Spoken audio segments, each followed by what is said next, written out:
Listen here, girl. I know you think it's a game, but it is absolutely not. Okay, this is the energy supplement from Just Move Supplements. That's right. It's damn near all gone, girl, and that's because I had to get that energy up so I can complete the workout, so I can give y'all this body, this transformation, get into it. Okay, and I'm done working out now, so that's why we're moving on to the protein shake. Oh yes, it's already in there, girl. It's already made right here. This is the mixture of the banana pudding, the chocolate cake, and the buttercream cupcake. And you really want to be fancy, you can go ahead and add that blueberry muffin if that's what you want to do, girl. But for me, it's these three right here. Okay, you put that with some almond milk, you mix it all up in honey. Okay, your muscles have gained life, new energy, agility. Get into it, okay? Just Move Supplements. Thank you very much. Hold up, Chief. Okay, don't forget about that TLC NutriBurst to get that multivitamin popping, because we all need a little extra. And child, if you want that sea moss that go down smooth, don't come up rough, okay? Get into the TLC Nautica sea moss. Yes, get that from me. And child, if your stomach hurt and you need to move some things around so you can be free, okay, go ahead and get that ISO tea down below in the description box. Get it all from me.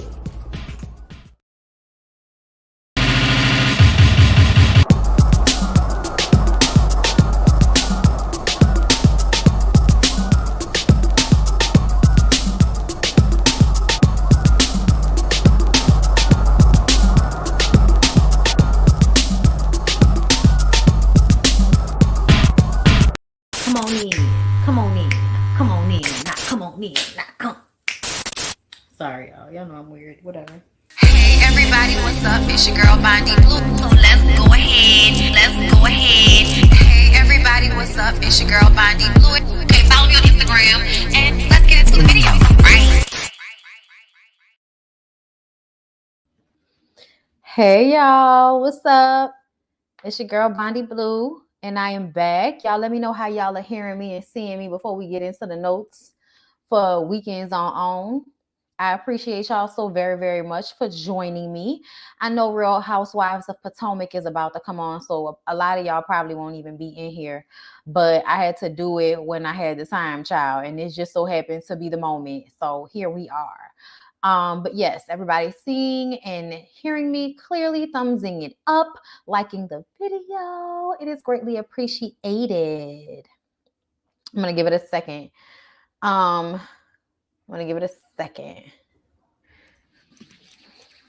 Because I see the Wi-Fi going down. It's going down. It's going down. It's going down, down, down. It's going down. It's going down. It's going down, down, down. So y'all, while we're waiting for everybody to come in, Real Housewives of Potomac will be DVR'd. Okay, listen, I appreciate your energy. All right, I'm giving everybody a moment to come into the room because, you know, I like to give y'all a moment because sometimes y'all don't be getting notifications. Been waiting on you all day because I'm not getting any notifications. Hey, Yanni. All right, girl. I'm glad you're here. What's going on, friend? Yeah, y'all. Child, listen.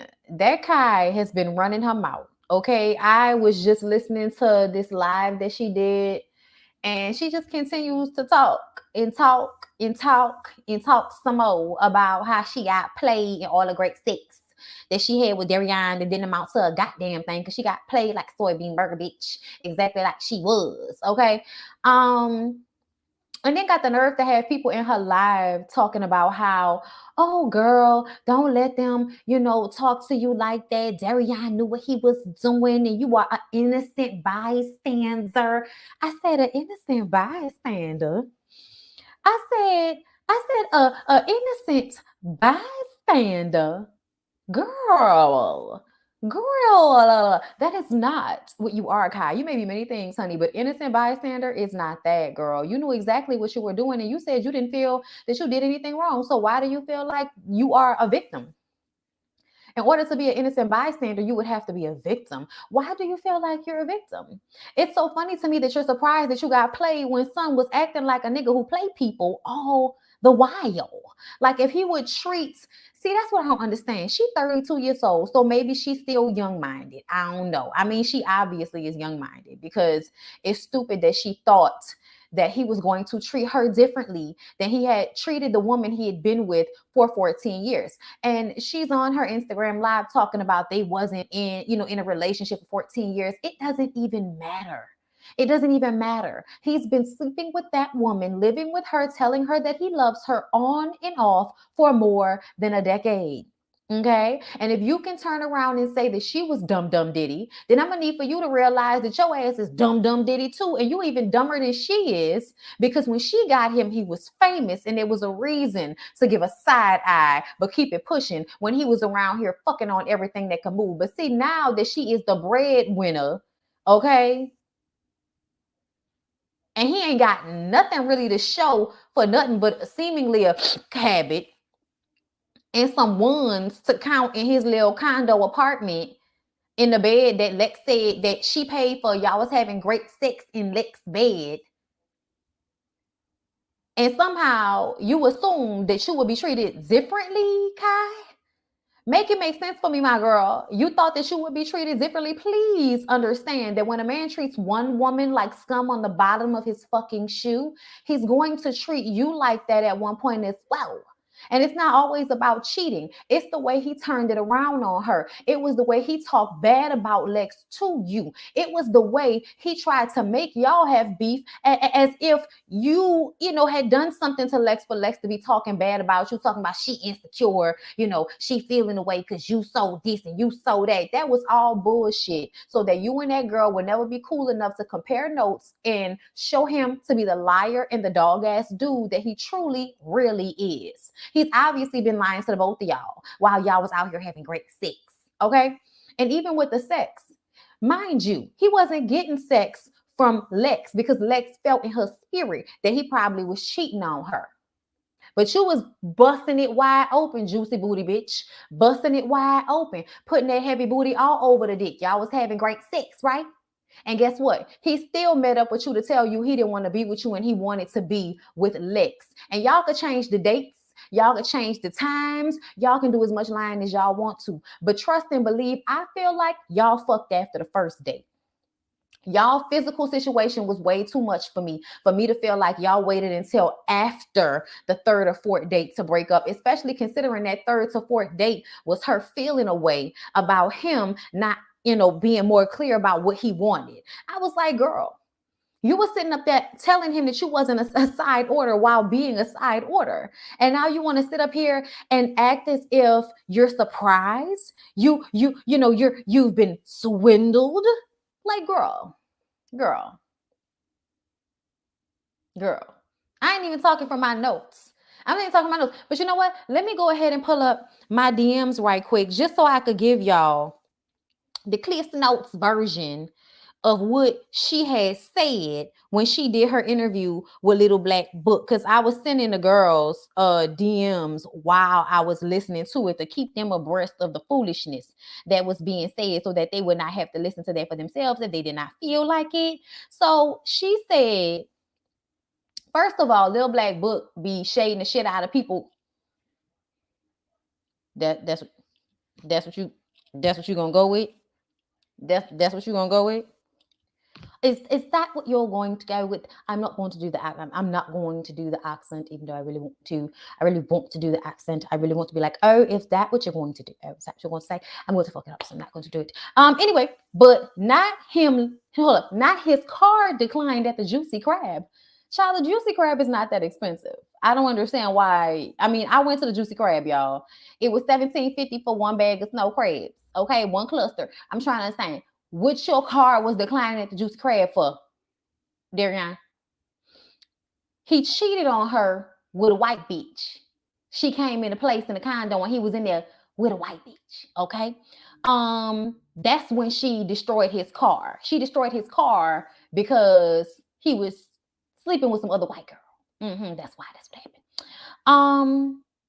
The condo is in an illegal name, so there's some illegalities going on around here. Kai is a super duper senior.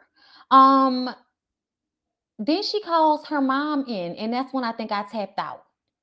She says that she left Darian. Yes, she left Darian. Okay. And this when she told us she was 32. And I was like, bitch, you 32. Girl, you giving 42, but okay. That's that hard life. I'm sorry, ma'am.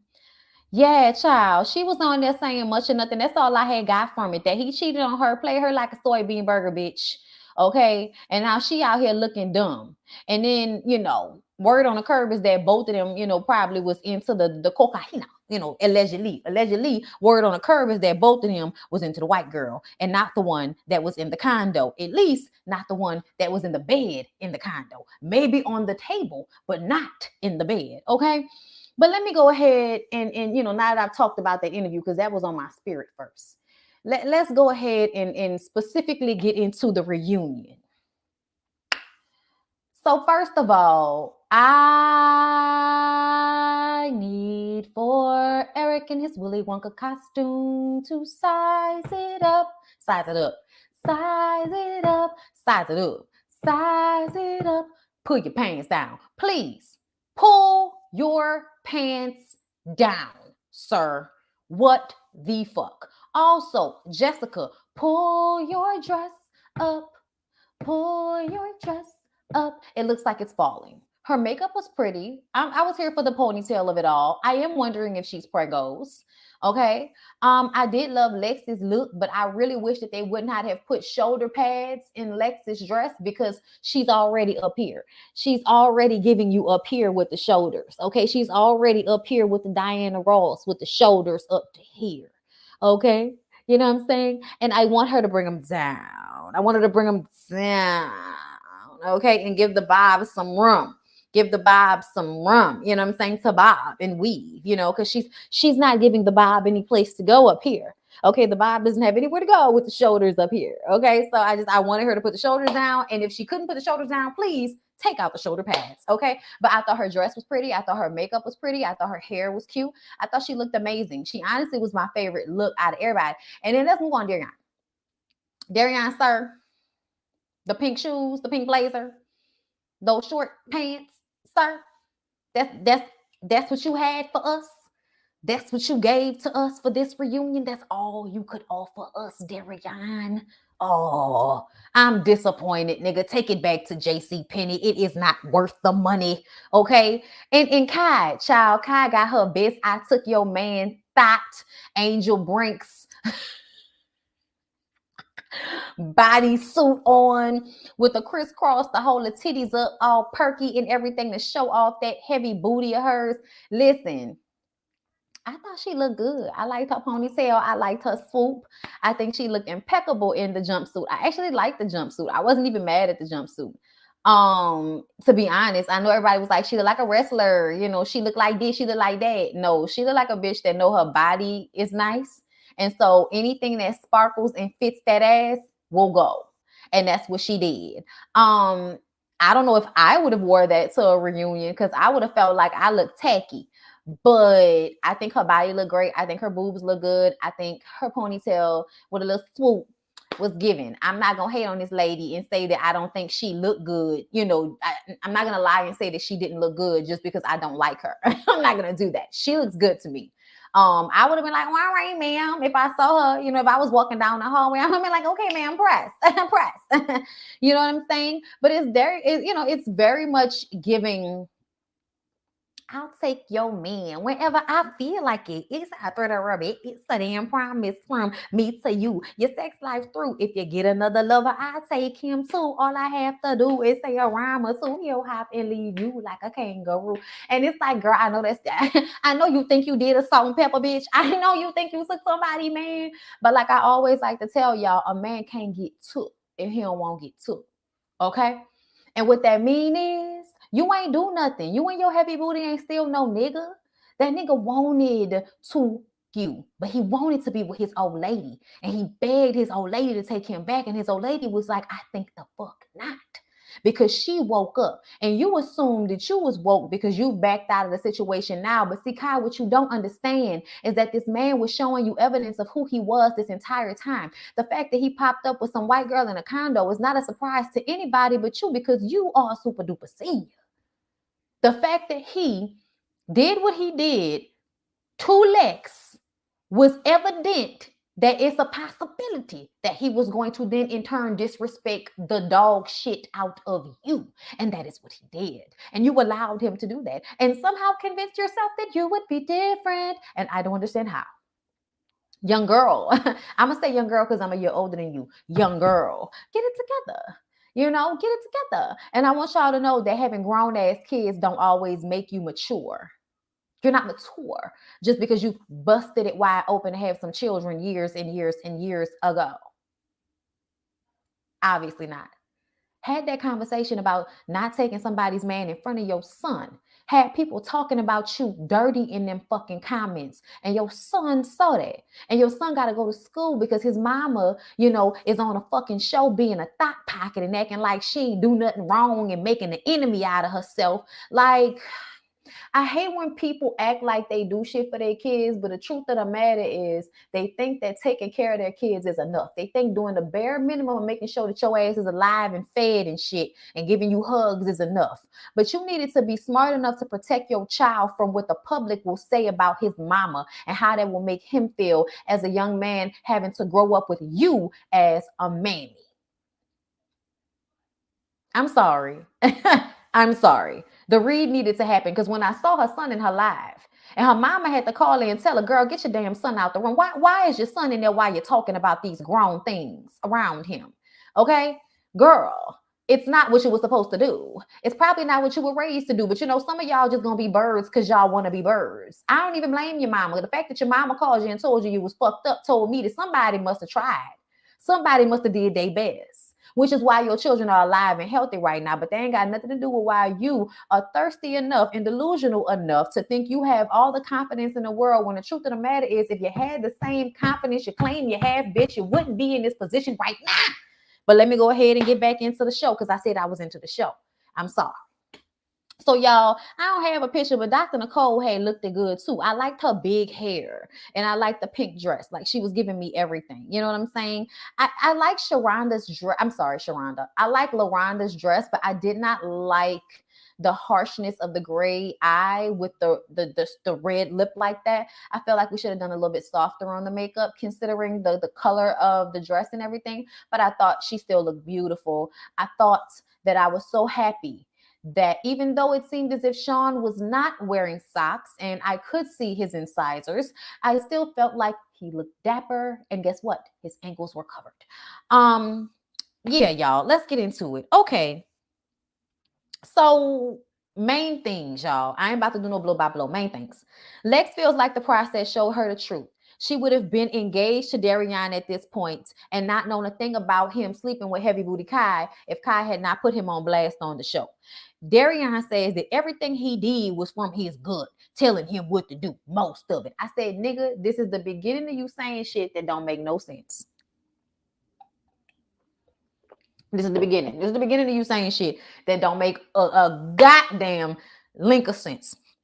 Not a lick of sense. Not a goddamn sense. Okay. Anyway, when Egypt turned to him and said, did your gut tell you to sleep with Heavy Booty Kai and embarrass yourself on national television and a woman you were in a relationship for 14 years? Did your gut tell you to do that? I guess so. You know why his gut told him to do it? Because his gut is in a gutter with him. That's why. Okay. So LaRonda and Sean, real quick, she knew he had jealousy and insecurity. She didn't know he would actually be sick about her going on a date with somebody. People asked why she continued to coddle him, and Egypt said it was love. Was it? Or was it all a game so that y'all could get exposure? Brittany, Sir James, and Derek joined them. Sir James says that he thought Shine was LaRonda's son. And then everybody was like, oh, he's just trying to play him. And I'm like, no, nigga, you had on basketball shorts and a do-rag and a t-shirt when you came outside. Yeah, you look like a kid, nigga, you little. Anyway, then Sean gonna say, I mean, you play flag football. The fuck, you're 40. I'm like, yeah, it's called exercise and camaraderie, my nigga. That what the fuck being 40 got to do with that?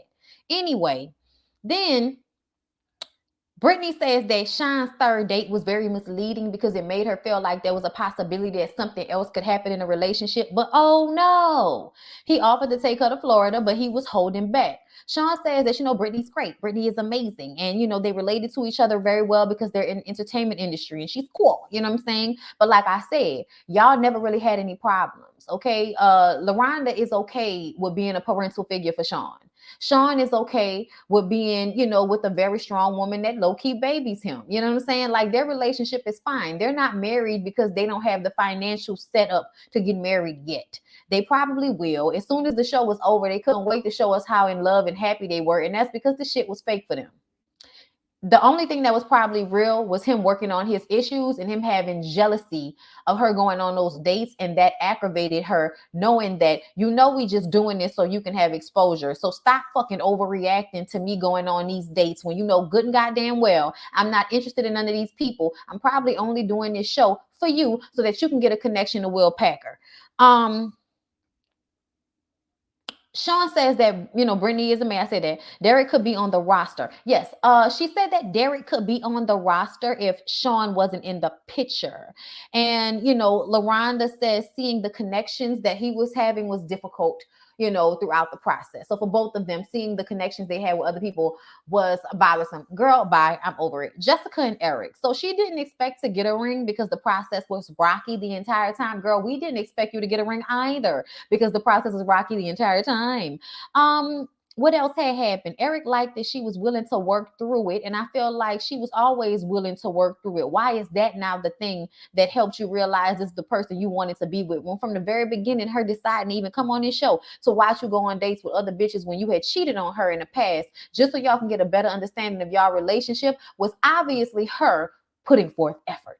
So now at the end of this process, you decide that you're going to propose because she's putting forth effort when she was doing that the entire fucking time. Okay. The truth of the matter is Jessica and Eric don't want to waste the time. They don't want to waste the years. And I told y'all that Eric was always going to feel like Jessica was more attractive than Leilani. So he was not going to choose Leilani over Jessica, even though she was touchy-feely, rubby, huggy, and all of that good shit that he said he wanted. But what did he decide to do? Stay with the woman that he's with. Okay. Leilani and Sean joined them, and Jessica was not feeling all of Leilani's touching. And I feel like you need to direct some of that energy towards your man because he's the one with the history of cheating on you. Okay. Sean says that he knows he would have been able to move forward with Jessica if Eric wasn't in the picture, and that's because you have enough money to do so. Leilani says that she wasn't trying to be handsy out of disrespect. That's just the type of person that she is, and that Eric was very respectful of Jessica throughout the course of the situation. He never took her phone number for the first couple of dates. I said, that's bullshit. He touched your breast and he grabbed your ass. And after she told him that she was uncomfortable with him being all touchy-feely, he went on a salt date with you and continued to be touchy-feely with you. So the fact that you're now trying to act like it was so respectful is bullshit to me. You're just the type of woman like Kai to follow the man's lead on what you want to say so that you don't fuck things up for him because you still want to fuck with him. Okay, that's what that is. All right. And then Jessica brings up they had conversations about going on trips together, and she was like, no, we were talking about going on a trip for the two of you. I'm like, oh really? Oh really? That's what y'all was talking about? You and him was talking about the trip that he's supposedly planning for him and his old lady.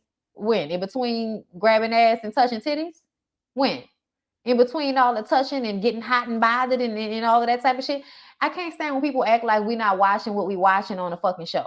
Don't sit up and act like I'm not watching what the hell I'm watching. All that sexual energy y'all was giving one another, and now all of a sudden everything was respectful and about Jessica. Child, please. I don't believe that either. Darian and Alexia. So it took this process for her to see that he was a cheater. And their friendship makes this even harder for her to accept. When she said that I can't believe this is him doing this to me, I think because of the friendship. But that's still stupid because you suspected that he had been cheating on you at the condo the entire time, and it took you forever to admit that to yourself. And now we see he does like to take bitches to the condo because who was the white girl? See, that especially makes me feel like Darian has a drug problem. Whenever a black man is out here just popping up with white women out of nowhere and we already suspect you have a drug problem, I do feel like white girls sometimes, especially white girls that fuck with broke black men, sometimes come with cocaine connects. But I'll just go ahead and let that go. Darian says that none of his needs were being met in the process. He didn't see marriage for them. They weren't having good sex. And Lex says that, no, I was not having sex with him because I felt he was cheating. He says that there was never a ring. And it's a lie because he was telling production and Dr. Nicole that he wanted to propose to Lex and that he had gotten a ring. Okay. actually lied and played everything down. He played the relationship with Kai to Lex down, and he played his relationship with Lex down to Kai. He was doing the same thing with the both of them, okay? But he absolutely was trying to propose to her.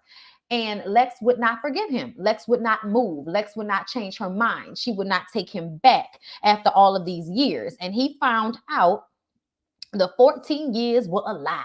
And see, here's what's going on. Darian is pissed off that he was not able to get himself out of this situation. He doesn't like to lose, and he does not like the fact that Lex has said, I'm not doing this with you. I'm not doing this with you. And that's that on that. He was not happy about that, y'all, to be honest. And that's why he's putting on, acting as if him and Kai are in such a great place. Y'all don't even know each other. The truth of the matter is, it doesn't matter how long you've known somebody. When you first meet someone, you do not really know who they are. Even if they're presenting themselves as they are, you don't know that until you've been with them for long enough to survey. So the truth of the matter is, y'all are floating on rebound high, Kai. And the fact that you got upset at the idea that Egypt brought it up that you were really a rebound is hilarious to me, because you came on a show, okay, to date a man who was already in a relationship. So anything after his relationship that he's considering marriage in, you are going to be a fucking rebound. What are you talking about? What are you talking about? Just the fact that you were with him, not only when he was with the girl, but after the fact, the thing that we're in a relationship together now. Girl, you're the rebound. You were always going to be the rebound. And I'm mad that Egypt had to talk slow to explain it to Kai when she brought her heavy booty ass out there to let her know the fact that this man wanted to propose to Lex and she did not take him back. And then he came to you, proves that you were a rebound, that you were a second thought. And you thought you were a prize, getting a prize. And I don't know why you thought that. You were driving around fucking that man in Lex's car, from what I understand. Okay? But let me go ahead and move on from there. When Kai came out and they presented the package, which is like, basically everything that's happened this season with them, they were laughing. And I was like, y'all are clowns. Y'all are laughing, but y'all look dumb. Y'all look stupid. Okay? Anyway. Lex says that he admitted to her that he wasn't into Kai like that, and he only went on the third date to piss Lex off and to make things interesting. Kai says that he said he wanted to leave Lex and, be with her. Egypt says that he got Lex the ring. She says that she did not know that. When they asked when they slept together, she asked, what did Darian say? Because she didn't want to answer without him answering first. He said, I said after the third date. And she said, well, after the third date. And they like, well, why you couldn't answer for yourself? Well, I feel like I shouldn't be answering that. Yeah, but you thought that it was your business to spray. You knew it was your business to spray that y'all had fucked, but now you can't tell us when y'all fuck. You full of shit. You full of shit. And I'm looking for her to give us the actual for real timeline with the situation, because he gonna sit up there and talk about Lex's timeline is a lie. No, nigga, your timeline is very confusing, a lie, fugazi, and so is your relationship with this old heavy booty, thirsty ass pick me bitch that you done came up here with. Okay, I'm sorry, but she was giving pick me the whole time, the whole time, y'all. Anyway. So at some point, Lex said that she was sleeping with my man, and Darian was like, I wasn't your man. It's like, really, sir? She was like, I had to break up with you. You were absolutely my man, dumbass. Okay. But she thanks Kai for taking the trash out. And Kai is like, trash? Taking out trash. And they start calling Lex trash. And it's like, girl, but Lex didn't do nothing to neither one of y'all, except for not take you back after you hurt her and be upset with you as a woman because you decided to throw in her face constantly that you were fucking her dude. Like, girl. Kai got up and stormed off the stage screaming about, oh, I'm a rebound, Zarian. I'm a rebound. Yes, you are. Yes, you are. And it turns out that though there's a white girl that's a bottom bitch, okay, that comes with the coke, okay, allegedly. I'm just joking. It's a joke. I'm not serious. Don't sue me. Okay. Thank you so much, Tracy Hatcher, for the super chat. Cocaine and Kai was so disrespectful, pissed me off. I hope Lex get with Monty. I hope so too. Their energy was really great. We're gonna get to that in a moment. But Egypt goes in the back to talk to Kai. And my thing with Kai is Kai likes to feel like because people don't agree with her, that means they don't understand her. No, bitch. We understand. We're very clear on what's going on. You aren't clear on what's going on. You don't understand what's going on. And that's why you're in this situation right now, looking dumb, feeling played, feeling hurt when somebody shows you exactly who they were from the moment that you met them. Okay? Anyway, y'all, I'm just saying this is ridiculous. You know, like her sitting up there acting like Kai did something to her, all this animosity towards that lady, and you don't understand where Kai is coming from. I mean, you don't understand where Lex is coming from, but you want Egypt to understand where you're coming from. I don't give a fuck where you coming from. Anyway, thank you, Creative Diva, for the super sticker. Thank you so much. Giving Whitney and Bobby realness. A lot of people are saying y'all look like y'all was, during this whole process. Anyway, y'all, Eric and Jessica are building a home in Orlando before the wedding. LaRonda and Sean haven't got a date yet either, but they will be getting this money.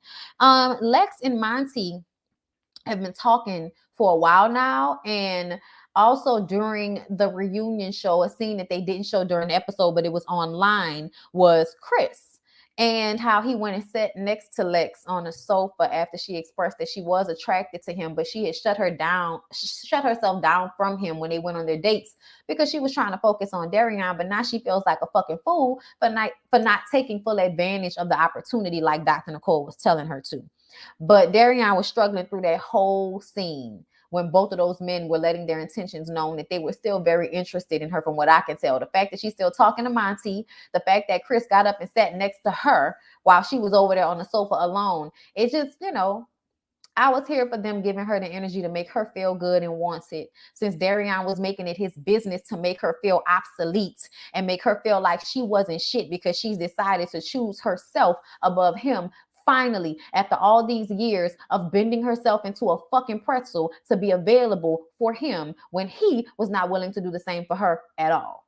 Not even a little bit, not even a lot. Okay? So that's all I got for put a ring on it, y'all. We about to move on to Family or Fiance, which was a really good episode. It was some lesbians, okay? And let me tell y'all why the episode was so good, because honestly, I had listened to a conversation one of my family members was having. It was very much, this, oh, I can't be okay with gay people because of my religion. And I think it's comical. I think it's comical. I think it's ridiculous when people say that, because nobody gives a fuck about religion when it comes to the sins that they commit. When it comes to having premarital sex, when it comes to being a liar, when it comes to cheating in marriages, when it comes to having children out of wedlock, when it comes to any of the things that y'all do that are technically considered sins because they're part of the 10 Commandments. Gay shit wasn't even in the 10 Commandments, but y'all hold so fast and true to that shit without thinking about the circumstances of Sodom and Gomorrah. Okay? The difference is that people were forcefully having intercourse with other adults of the same sex. It's not always the same thing. If I remember that Bible story correctly, okay, a lot of shit was going on in Sodom and Gomorrah, and it was not loving, healthy relationships between men. Like, that's not what was going on. Okay, people were using sex as a weapon in war the way they often do.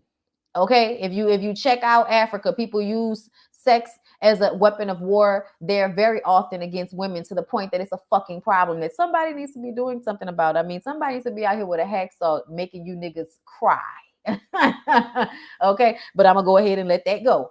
But I can't stand when people use their religion and all of that as a reason for why they feel like they can't, respect or be okay or not bothered or not feel embarrassed or not judge gay people. Okay. And it's actually quite annoying, because I always find people that don't never go to church when they can't remember the last time they've been in somebody's church. Can't remember the last time they opened a damn Bible. Can't remember the last time they did anything all up and through that Bible to show that they was a Christian. But they faith all of a sudden comes out when it comes time to judge a gay person. I love it. Okay. They fucking kid could be a murderer.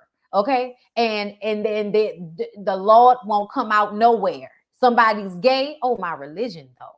I can't be upholding this. My religion though. I said, if y'all don't get the fuck out of here. Child, we gonna get into it.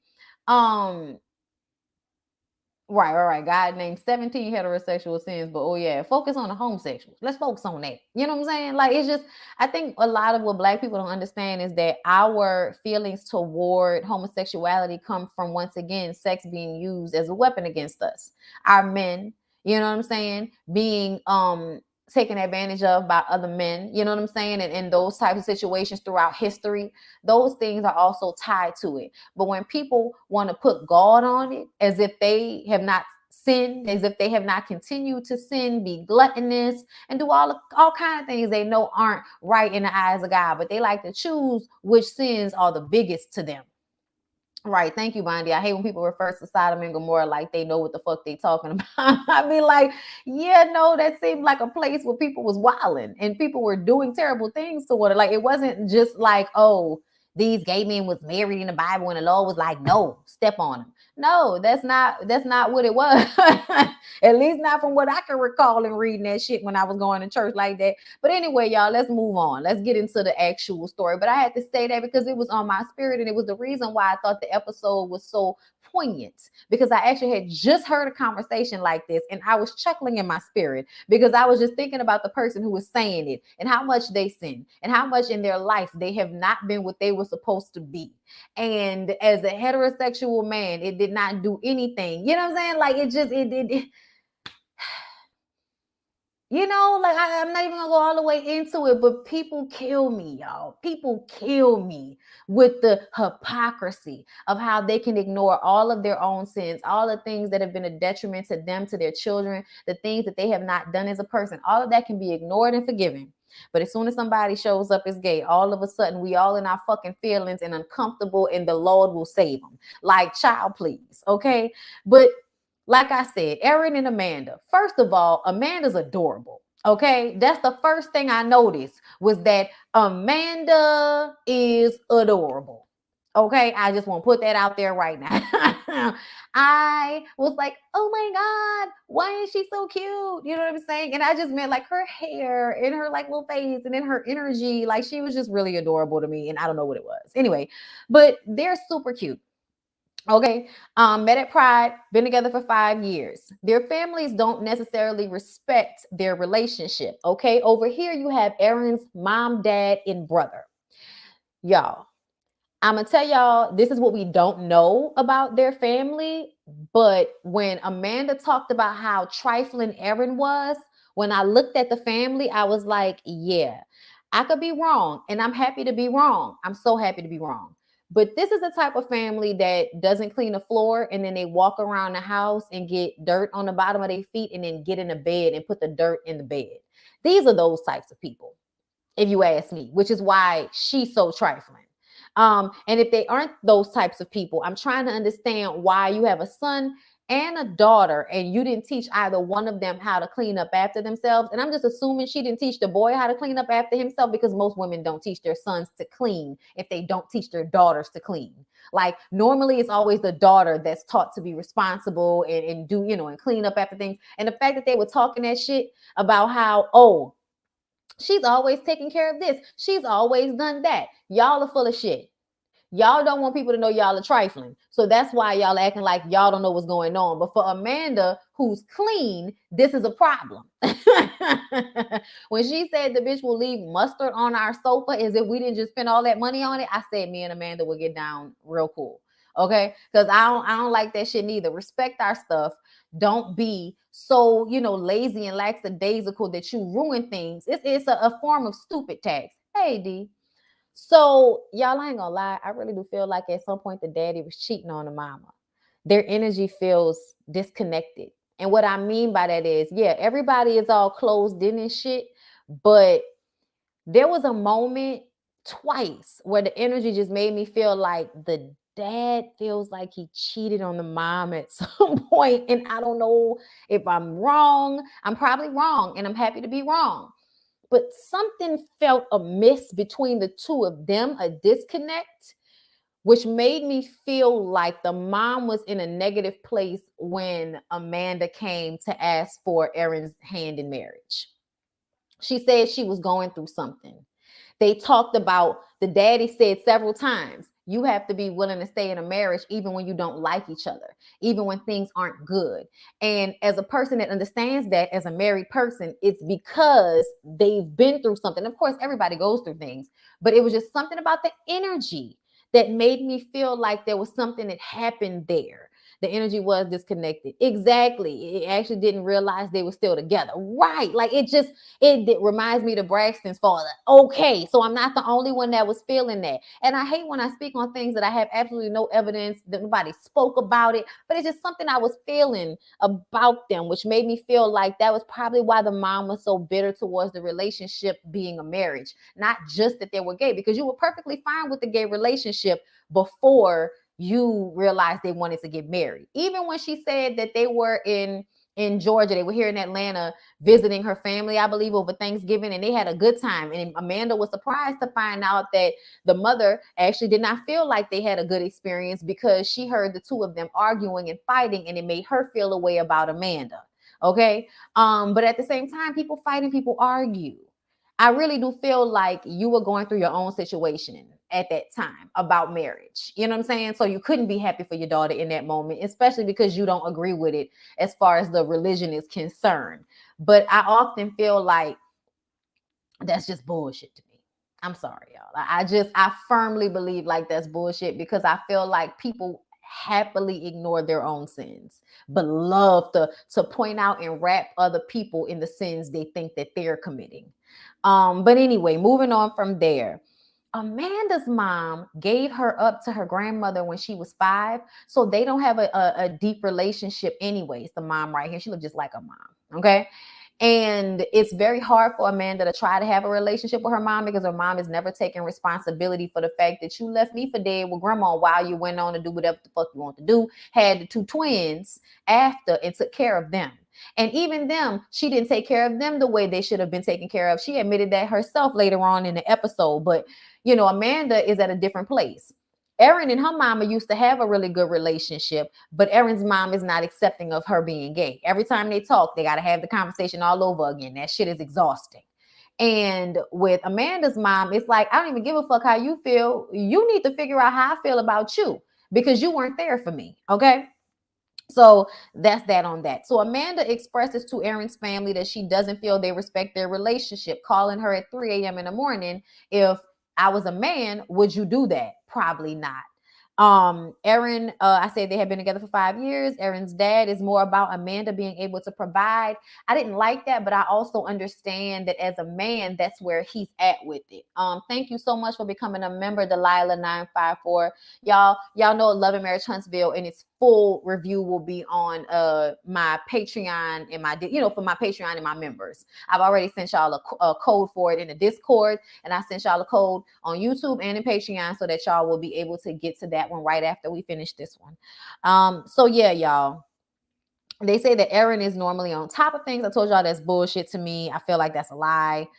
They just don't want to say on television that they're trifling. They get a doctor to facilitate the conversation amongst the women and their mothers, because it's an obvious breakdown that needs to be fixed.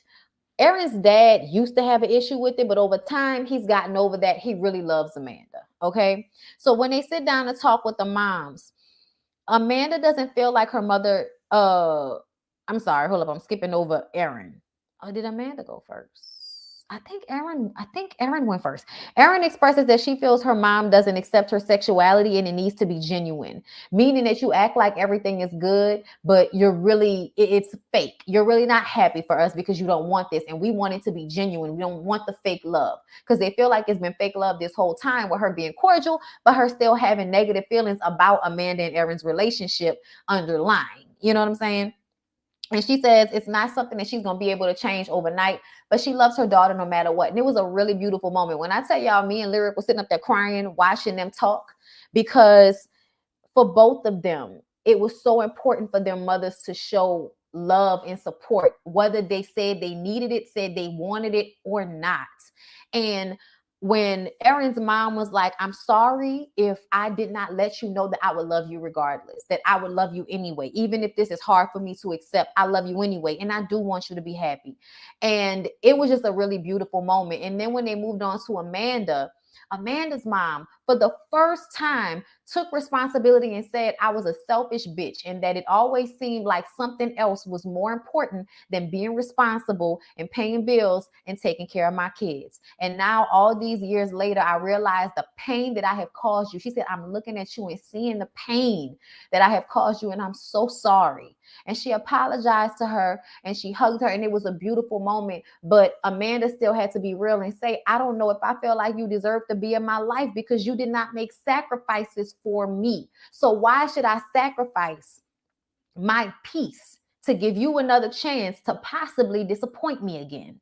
You know what I'm saying? So it's going to take time. It really is. And I feel like it was just such a releasing moment. And after, when they talked, Amanda was like, me releasing that energy towards my mom makes me a better person, but also a better partner in this relationship because I can be 10 times better to Erin now that I have let go of my anger towards my mom, because she really did have anger. And listen, they don't even have to have a relationship moving forward, but she needed to admit to her daughter that she was wrong for not being there. And a lot of parents have such a hard time being honest that they don't show up the way they're supposed to. They didn't do their job the way they were supposed to. And it's because it's the biggest thing that they can do. They feel so bad when they don't. They don't know how to take hearing it from you.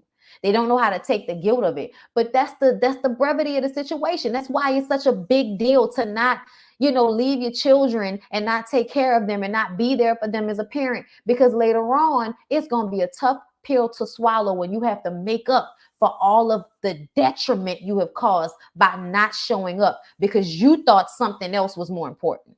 When at the end of the day, nothing is more important. And as your ass get old and closer to death, you realize that. And that's unfortunate. You know what I'm saying? You realize that all the niggas, drugs, or whatever the fuck you might have been running after in your young life meant absolutely nothing in the grand scheme of things, because now all you have are your children and the relationships and the resentment that they hold on to because you did not make decisions that were in their best interest. That's why I don't believe in letting motherfuckers get off on how they fuck up their kids, because it's the biggest things that you can do. It's one thing to make mistakes as a parent. It's a whole nother thing to put your bullshit ahead of your children's overall emotional and mental health. That I can't get down with, y'all. That's tough. That's tough for me to, to get over when parents do shit like that. You know what I'm saying? But anyway, y'all. If you are a Patreon or a member, you should have got it's either on my community page for the for the members on YouTube. For the patrons, you should have got an email. Discord, you could have got an email. But yeah, if y'all make sure y'all get that. I put up a link to the Discord recently. So if you are now a member or a patron, you should be able to access that. When Amanda, excuse me, y'all. Hold on. Let me read the end of this, and then I'm gonna get into y'all comments, and then we'll move on to Love and Marriage Huntsville. When they talk to Tracy, Amanda says releasing with her mom, right, makes her a better partner. Everyone gives their blessing. They're getting married in 4 months. Good for them. And it's so funny that the lesbian relationship is like the first one in a while that I feel like was more healthy. And I also like that Erin admitted to the issues that she has because of her parents and because of her family, the ones that they didn't even want to admit to. And I think that Amanda being so honest and her mom being honest like that, it was what they needed. You know what I'm saying? Yeah, y'all make sure y'all like the video, support me, show the algorithm that y'all fuck with your girl and all that. Okay. She said, hold up. Thank you, Delilah954 for the super chat. Hey, it's Miss Jenna Burks. Hey, love. Here, I'm glad you're safe. I wish you'd move to LA. Child, if I could afford it, I would. She said she didn't raise any of her kids. What a tragedy. Right. Exactly. When Amanda, hold up, y'all. I'm trying to so it's not so dark because the sun went down. When Amanda admitted that she's okay if she doesn't have a relationship with her mom and cried, I was proud of her for many reasons.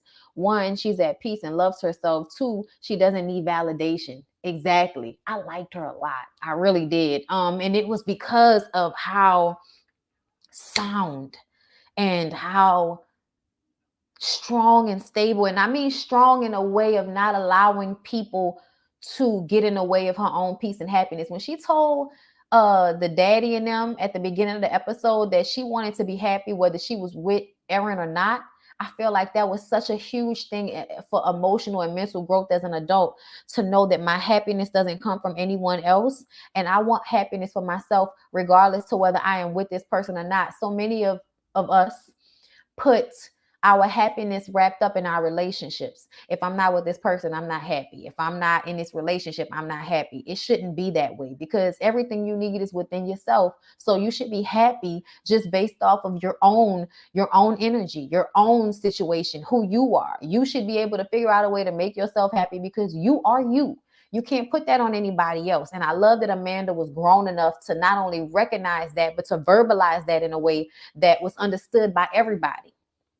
And sometimes they overcompensate, try to make up for the time they aren't there. Exactly. That's what I feel like the basketball playing hip hop rap mamas do.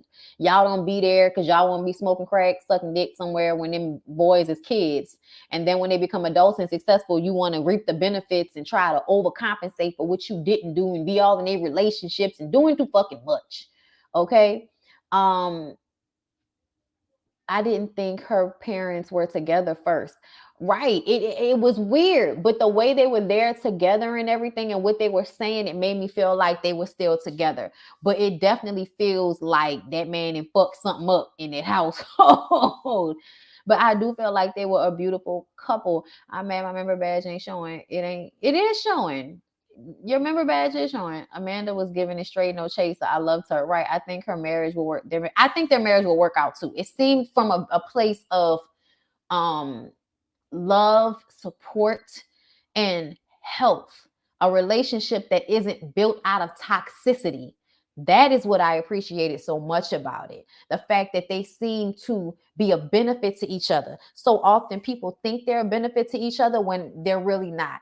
A lot of these relationships we've seen on this show have not really been as beneficial as they think they have. This relationship, on the other hand, I find very beneficial because they uplift each other as women, as people, and that is very important in a relationship of any kind. Amanda got that strength from her granny. She was firm in stance and made sure her point got across. Yes, she did. I love that about her, though. I didn't like her bringing up Erin and her mother's issue without Erin being there to initiate the conversation. I feel like she did that because Erin and her mom don't know how to do that. And that's what she's noticed probably over time, their lack of honesty with one another. And this was the time to do that because they were in this setting. It would have been different if they were at home and this had happened. But I feel like at this point, it was like, we need to get this shit out on the table while we have some, people here to help us facilitate it. Because if not, they'll just sit there and keep it all in. Erin said that, that Amanda forces her to be honest when she doesn't want to. But yeah, y'all, it was a good episode. Let's go ahead and move on to Love and Marriage Huntsville. Now, y'all know how this works. I give y'all the first little bit of Love and Marriage Huntsville, and then I get out of here and I go over to my Patreon, my members, and it's only them. They're still on YouTube, but the link is sent through, to them only. So that's how this goes. So I'm gonna get y'all to like this video in a second, and get y'all shit together, because I'm gonna talk about this first part. But the rest of this shit, y'all gonna have to, be members and all of that for. Okay, so let's go ahead and like it up.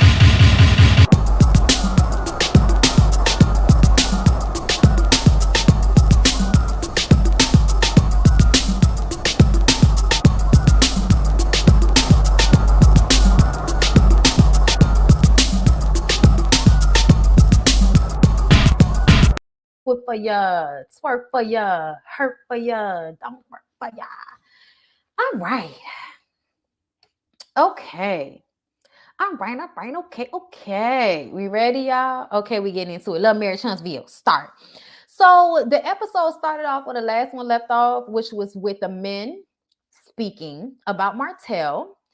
And Marceau telling Martell if he loves a woman not to get a paternity test. And they were asking if he loved her. And I was not sure whether they were talking about Mel or whether they were talking about coleslaw. I wasn't sure. But either way, he says he loves everybody and he doesn't want to be with Mel anymore. And I think he's just trying to save face because Mel don't want him no more.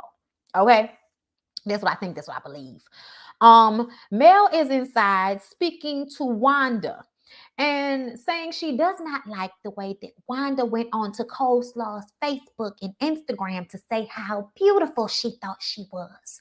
That's not what anybody in this group should be doing. You ain't never got to worry about me, child. You might have to stop me from stumping a bitch in the ground if it was me, okay? But I would never go on one of your side chicks' pages to tell them how beautiful they are, okay? Because Miss Wanda was being messy. Miss Wanda was mad at Martell and Mel because all of that shit that went down on social media with her making comments comparing the kids, and they started going off on her. And then I guess that made her feel like, oh, I'm going to go and I'm going to get even with them and I'm going to make nice with coleslaw. Well, girl, it don't even matter, Miss Wanda. Your ass shouldn't even be in them people's business like that. Like you said, you're not their friend. Then you don't need to be in their business like that, Miss Wanda. You and your hard hairstyles need to go and find one or two of your men that you got and find some fucking business. But we know what you're here for. You here to start a calamity, start a mess, grab your little purse and go on out. I know what you're here for. I know what they're paying you for, Miss Wanda. I understand.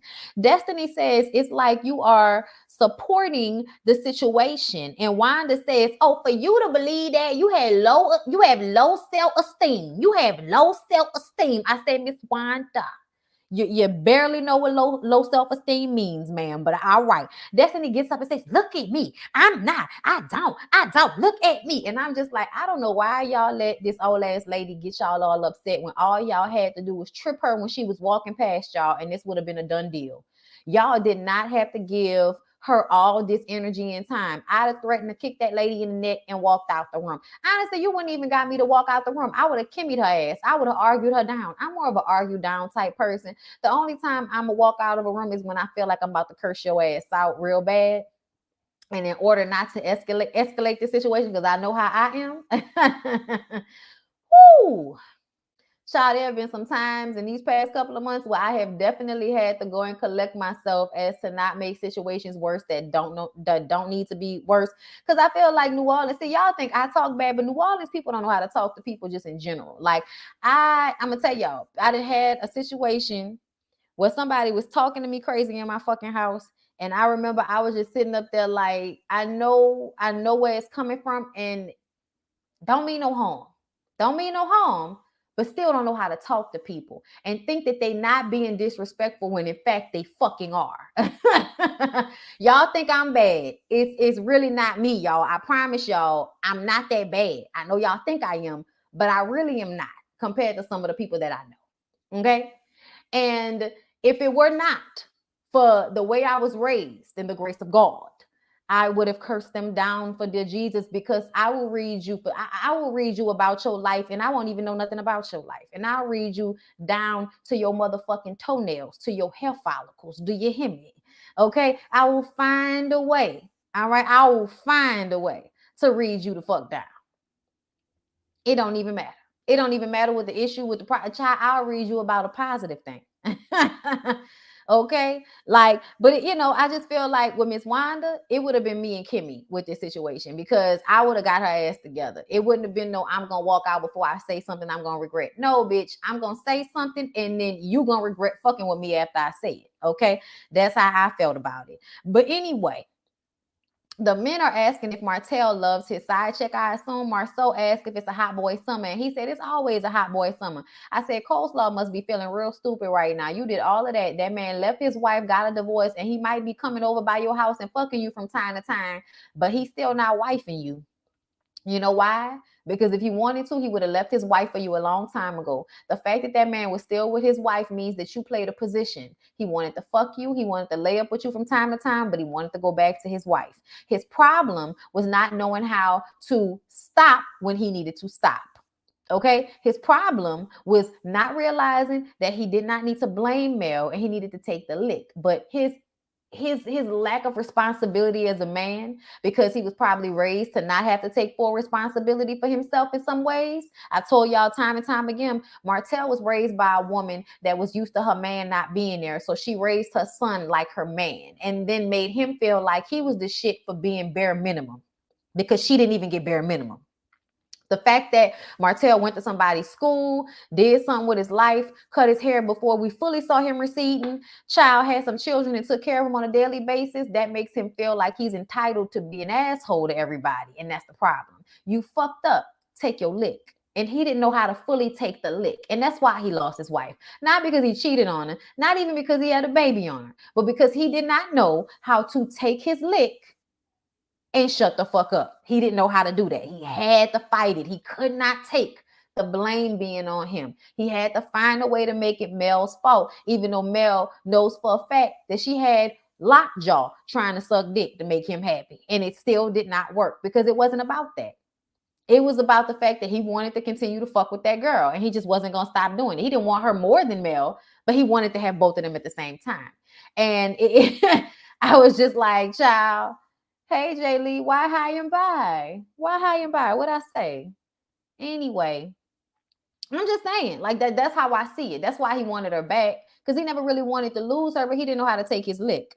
And that's the problem. Niggas who keep their wives, ones that know how to take their lick.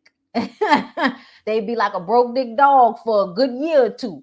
And eventually they get their wives back and they can move on from there. But he didn't know how to do that. So